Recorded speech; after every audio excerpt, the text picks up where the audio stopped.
que tenga un receptor, un módem Zigbee. Sí, todas las computadoras de hoy en día vienen con Bluetooth, no con Zigbee.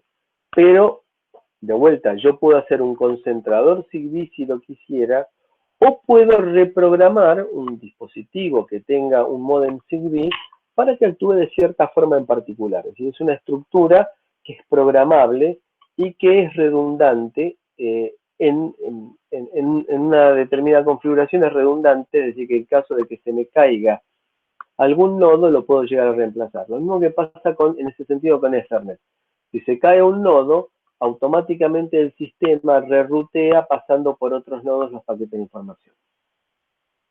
Entonces, en Zigbee tengo aplicaciones en el hogar, en la energía, en entrada de datos, para la compra en los supermercados. En una época había changuitos inteligentes en el supermercado en los cuales detectaban el movimiento y detectaban cuando me estaba acercando, por ejemplo, a la parte de vinos. Entonces me decía, sonaba una alarma y me aparecía en ese momento, justo que yo estaba pasando por ahí, una oferta en ese momento de un Cabernet Sauvignon a un buen precio.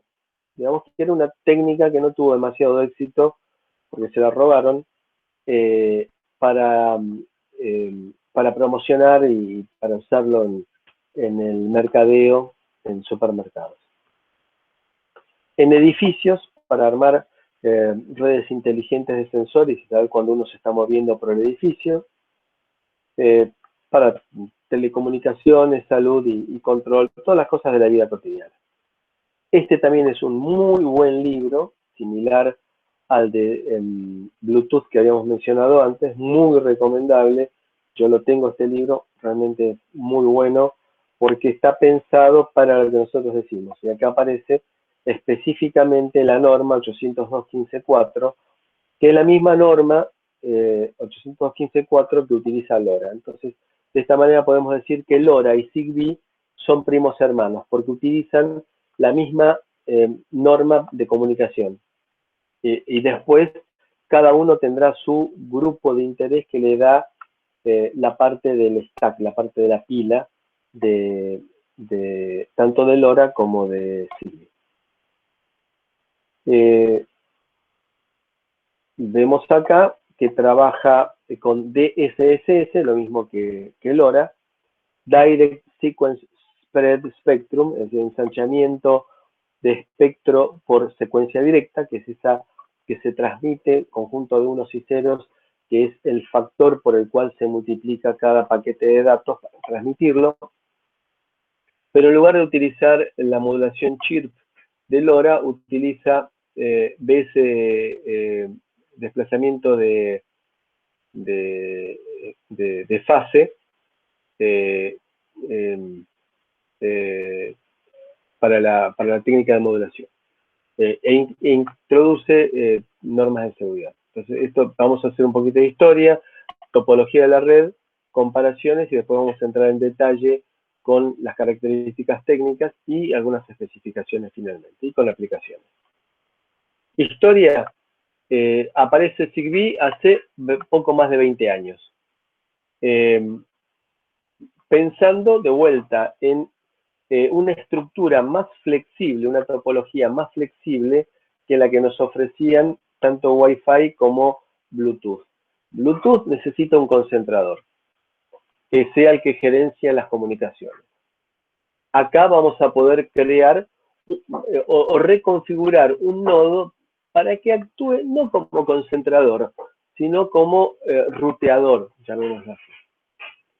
En el año 2003 aparece la norma 802.15.4 y en el 2004 se crea y se difunde la Alianza Zigbee, que pasa a tener 100 compañías y luego pasa a 200 compañías en 2006.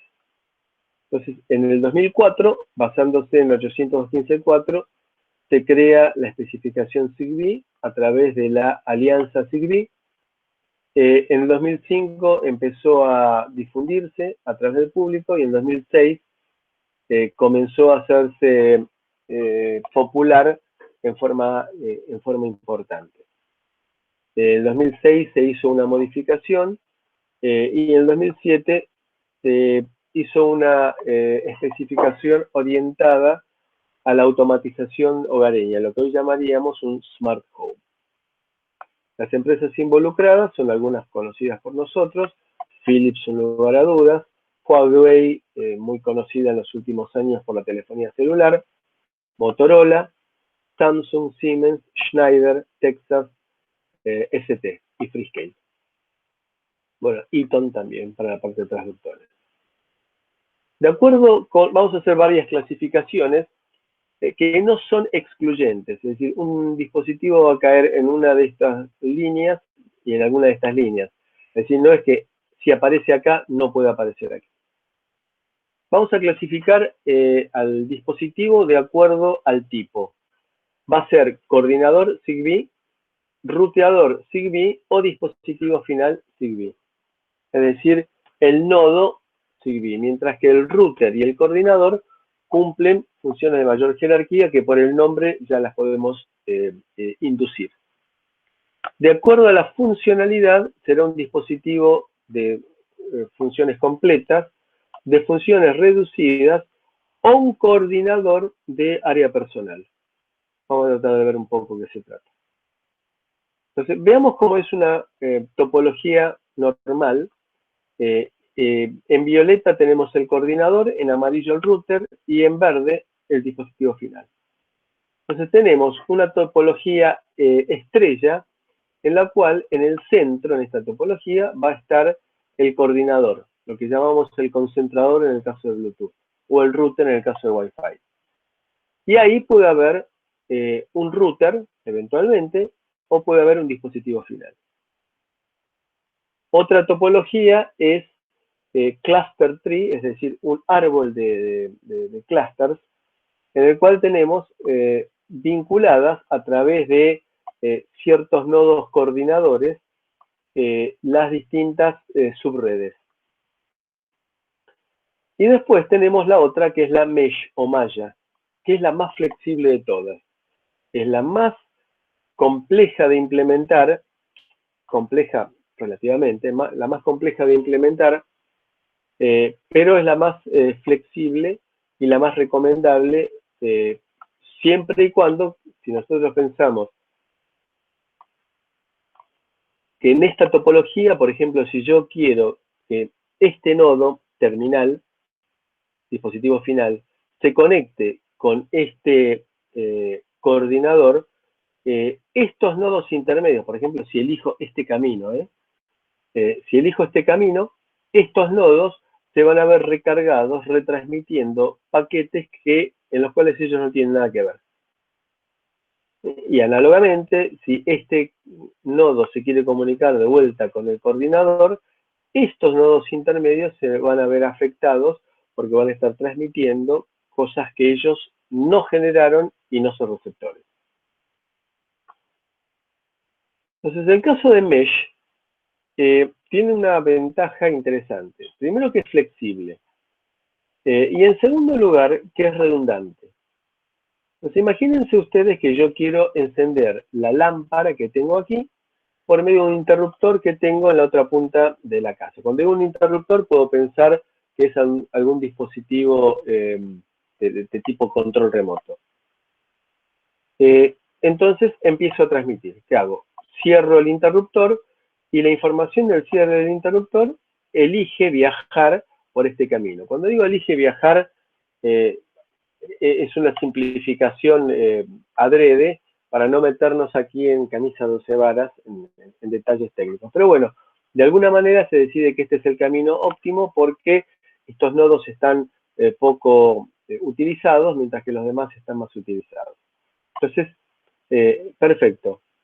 Transmití el cierre del interruptor de aquí, viaja la información y acá tengo un actuador que me enciende la lámpara.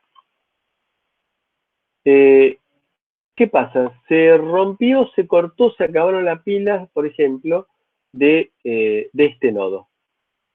¿Qué es lo que sucede? Se cortó la comunicación. Entonces, lo interesante que tiene Zigbee en este caso, que este nodo empieza a buscar ayudas. Cuando se detectó que su receptor hasta ese momento se murió, entonces empieza a pedir ayuda. Entonces empieza a pedir ayudas ¿a quién? A los coordinadores y a los ruteadores que tenga alrededor. Entonces empieza a buscar ayuda y detecta de que se puede llegar a establecer otro camino. En una de esas que no era óptimo porque estos nodos pueden estar recargados por otro tipo de comunicaciones, pero bueno, restablecí el contacto con ilámpara. Entonces, esa es la topología mesh. Y esto es lo interesante porque puedo llegar a lograr distancias mayores con múltiples saltos. Entonces, en el caso de tanto de Zigbee como de Wi-Fi, era una comunicación que podríamos llamarla punto a punto. Es decir, del dispositivo con el router Wi-Fi o del dispositivo con el concentrador Bluetooth.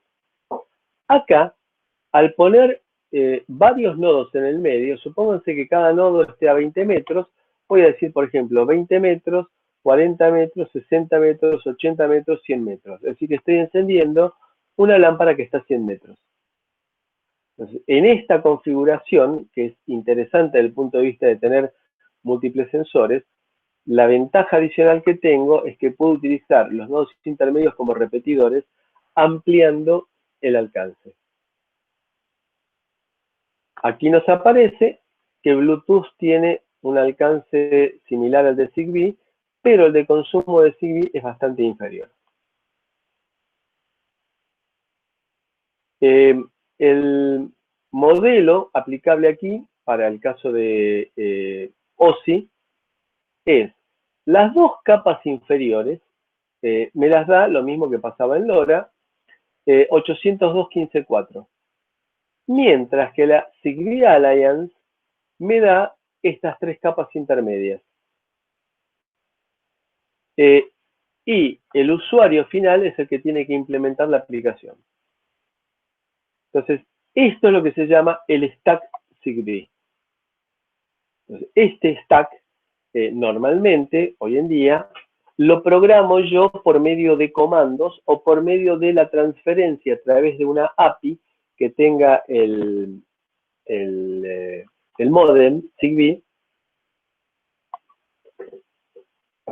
Le transfiero la forma de trabajar. Entonces, fíjense que hay una parte que es muy importante, que es lo que llamamos la parte de red. Entonces, cuando yo le transfiero, ya sea por comandos AT o ya sea por una API que me permite transmitir una tabla, una estructura, tengo entonces en la capa de red la posibilidad de configurar que trabaje como estrella, como red, digo bien, o como cluster tree. Entonces, es el mismo dispositivo que lo reconfiguro por programa, lo cual me permite también hacerlo en forma dinámica, como fue en el ejemplo en el cual se me dañó un nodo.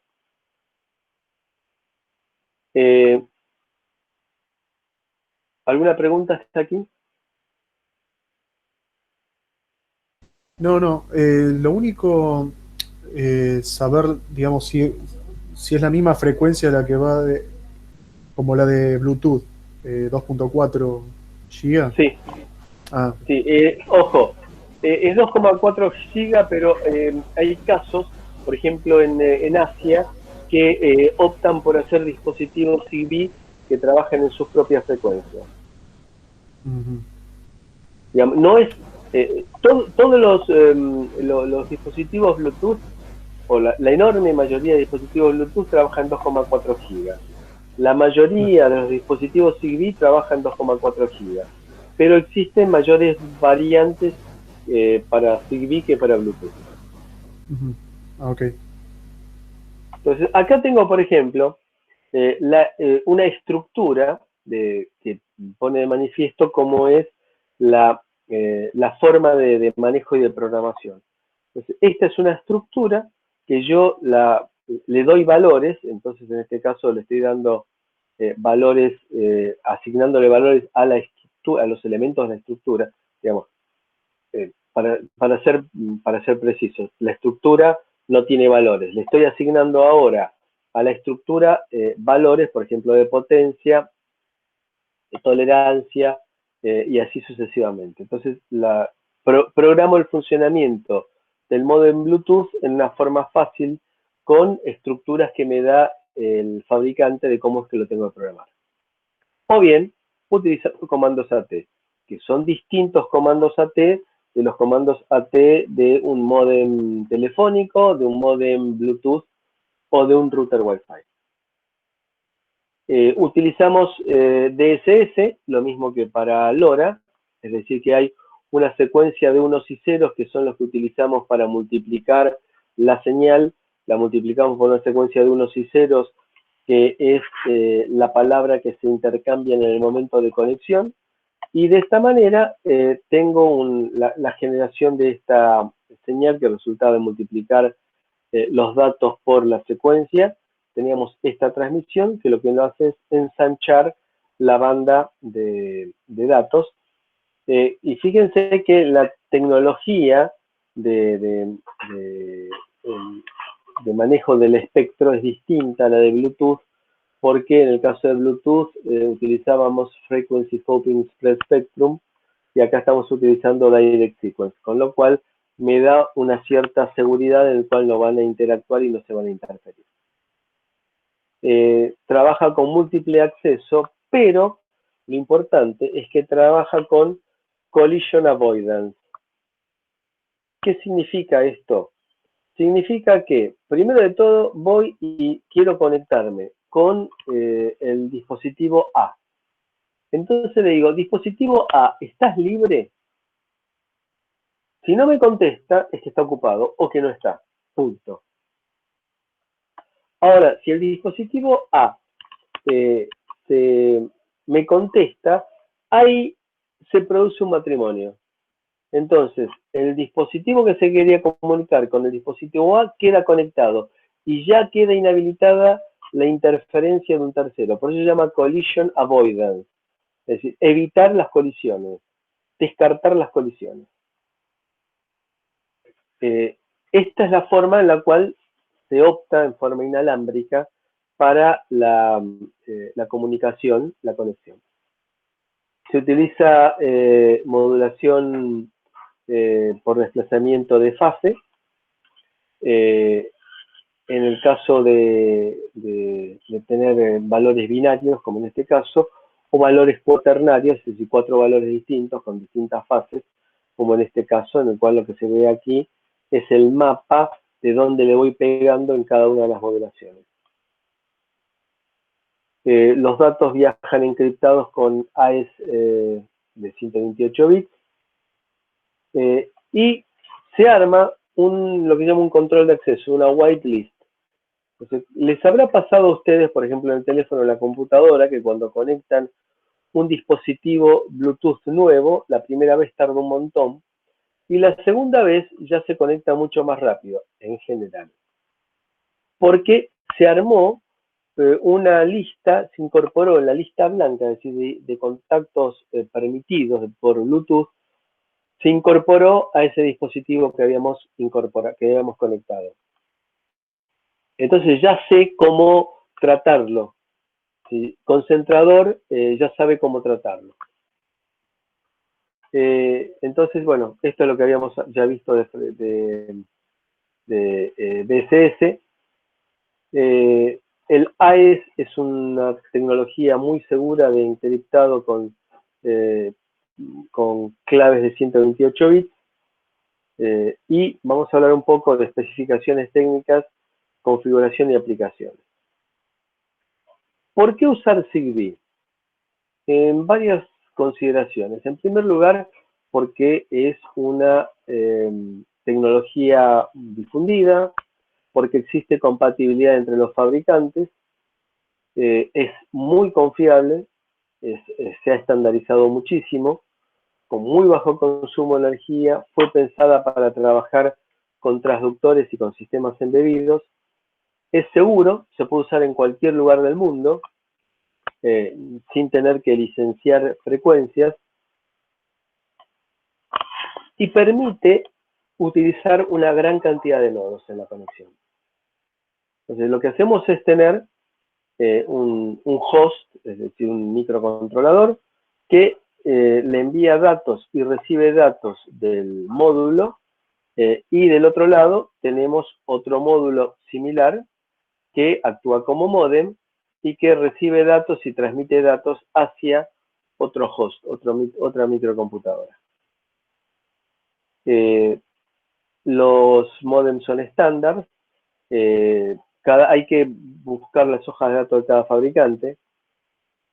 Uno puede llegar a utilizar, por ejemplo, un microcontrolador con un MAX232 y eventualmente conectarlo a un módem que trabaje por MAX232.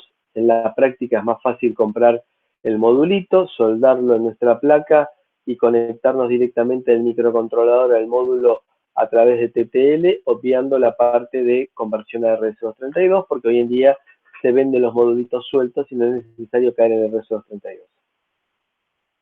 Entonces, la forma de configuración es por medio de comandos AT, y hay una patita que es la patita de config, que dice: lo que estoy enviando ahora es una directiva, es una orden, es un comando AT.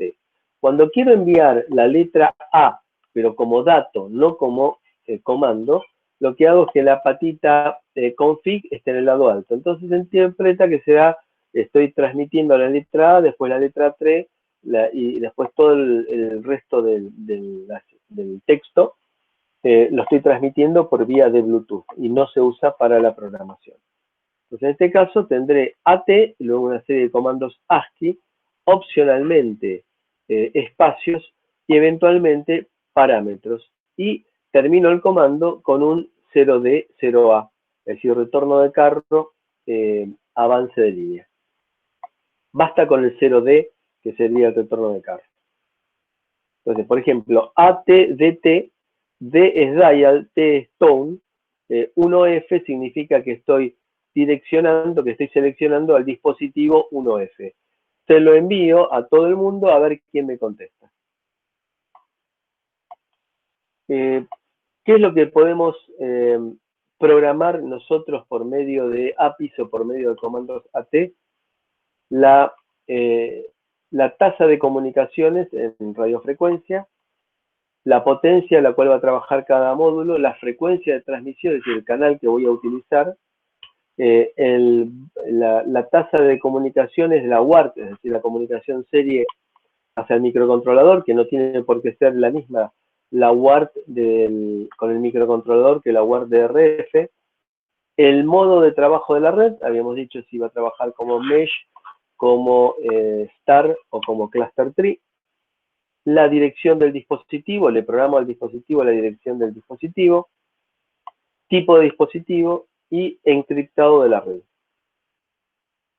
Entonces, el dispositivo se reconoce luego cuando llega una comunicación, un paquete de datos, si es dirigido hacia él, por medio del direccionamiento, reconoce la dirección del dispositivo y entonces le da bola al resto del paquete que viene. Y también los puedo llegar a programar, estos módulos, en fábrica, y que ya salgan programados y que no puedan llegar a ser afectados. Y lo guardo en la memoria flash del módulo y no tengo que programarlo en cada momento, sino que queda programado en forma permanente, lo cual es una ventaja y es una desventaja porque no tengo que perder tiempo en el momento de arranque reconfigurando cada uno de los nodos, pero también me quita flexibilidad. Fíjense que las aplicaciones que estamos mostrando aquí son con distinto dibujante, pero el mismo tipo de las que vimos para Bluetooth. Entonces puedo usarlo para abrir la puerta, para desactivar la alarma, para prender el ventilador de techo, para prender el televisor y para prender la cocina si lo hiciera en forma inalámbrica. Acá tenemos algunos de los modelos que se utilizan. La potencia es programable desde 1 miliwatt hasta 1 watt. El alcance es hasta 900 metros. de acuerdo con la velocidad de comunicación. Y outdoor, es decir, en el campo, se puede llegar a distancias importantes utilizando antenas de tipo dipolo en este caso. Entonces, este es un módulo estándar y acá está el consumo de energía para cada potencia que uno quiera llegar a transmitir. Fíjense que si elijo transmitir con 1 watt, el consumo se me va a 730 miliamperios, es decir, que eso de bajo consumo no existe en el caso de trabajar a 1 watt. Obviamente que son casos muy excepcionales.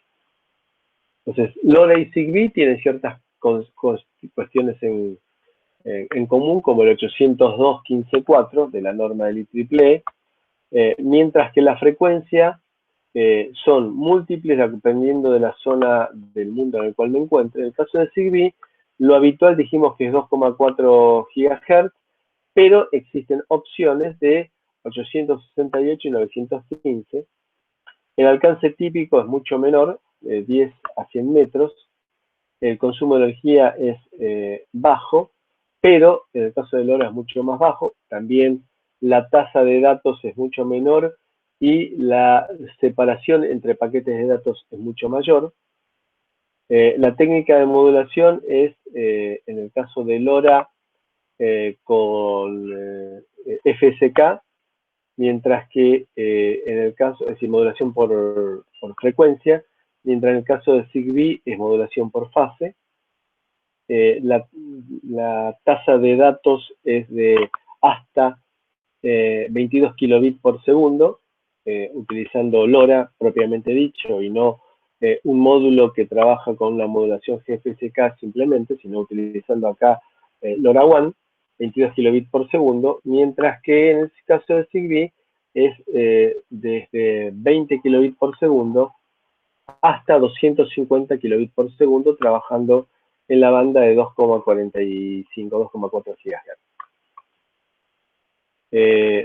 La gran ventaja topológica que tiene Zigbee es la posibilidad de armar redes de tipo de cluster tree o más amplias como son las mesh, en las cuales la comunicación de nodo con nodo es mucho más flexible que en la cluster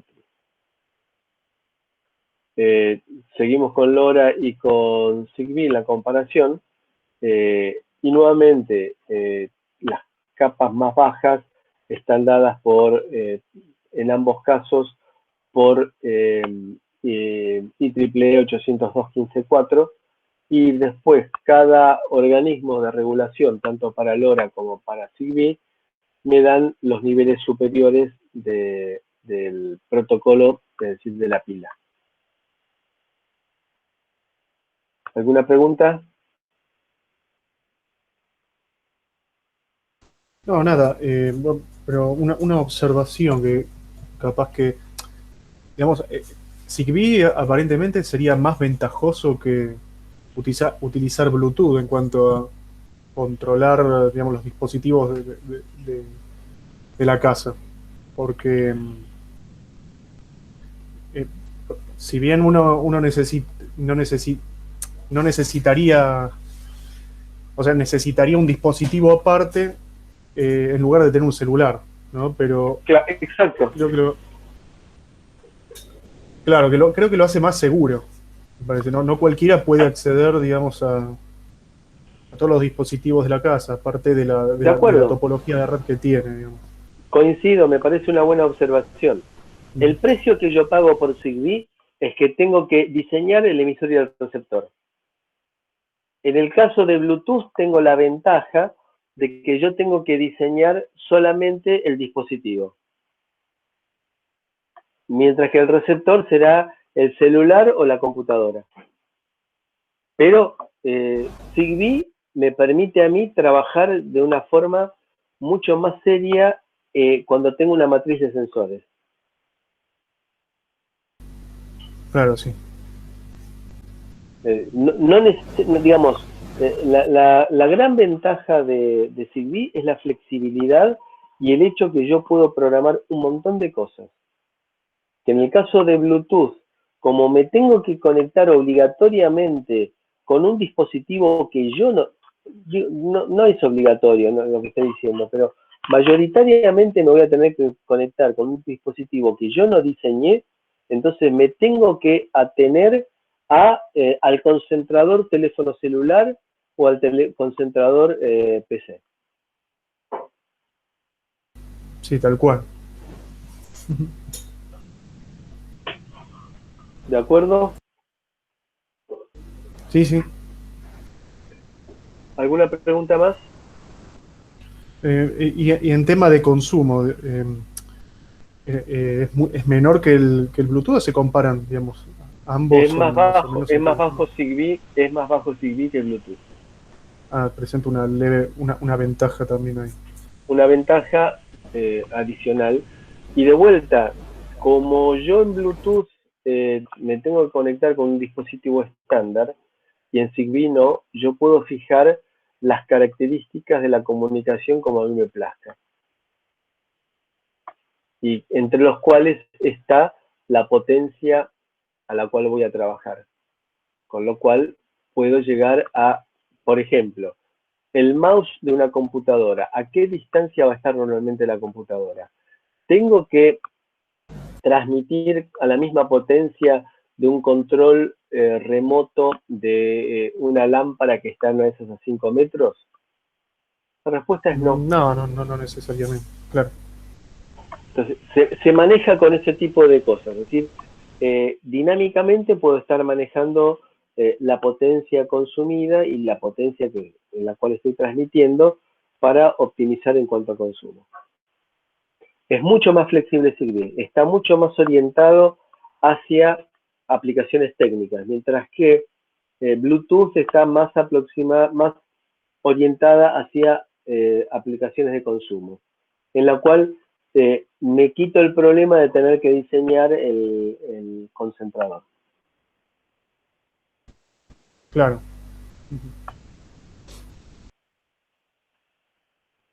Bien, ¿alguna pregunta más?